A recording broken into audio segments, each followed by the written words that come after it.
नमस्कार माझ्या गोड मैत्रिणींनो, मी उज्ज्वला तुमचं माझ्या चॅनलमध्ये स्वागत करत आहे। आज आपण मसाला शेवगा बनवणार आहोत। त्यासाठी शेवग्याची शेंगा बारीक कट करून घ्या आणि त्यावरचे जेवढे निघतील तेवढे साल काढून घ्या अशा प्रकारे। आणि आता हे शेवग्याच्या शेंगा उकडायला ठेवायच्या। त्यासाठी त्यामध्ये चवीपुरतं मीठ आणि हळद टाकून ते उकडायला ठेवा। शेंगा उकडत्या तोपर्यंत आपण मसाला करून घेऊया।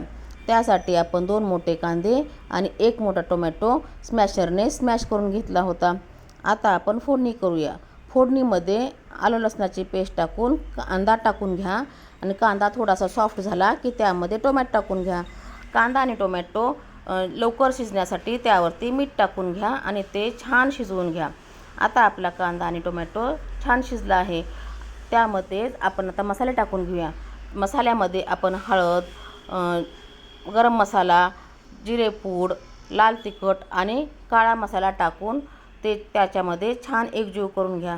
मसाला एकजीव होण्यासाठी त्यामध्ये थोडंसं पाणी टाकून घ्या, म्हणजे मसाला आपला छान शिजतो आणि करपत नाही।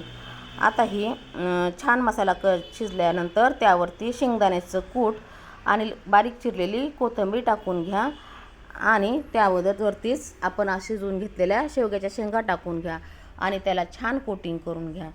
आणि शेवग्याच्या शेंगामध्ये मीठ टाकल्यामुळे आपल्याला दुसरं काही मीठ आता टाकायची गरज नाही।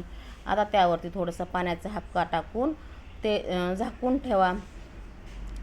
माझ्या ही शेंगा करण्याची पद्धती तुम्हाला आवडली असेल तर माझ्या चॅनलला सबस्क्राईब करा आणि बेल आयकॉनचं बटन दाबा। आता ही शेवग्याच्या शेंगा आपण थोडा वेळ झाकून ठेवूया आणि झाल्या आपल्या शेंगा तयार। रेसिपी आवडली असेल तर लाईक, शेअर आणि सबस्क्राईब करा। बाय।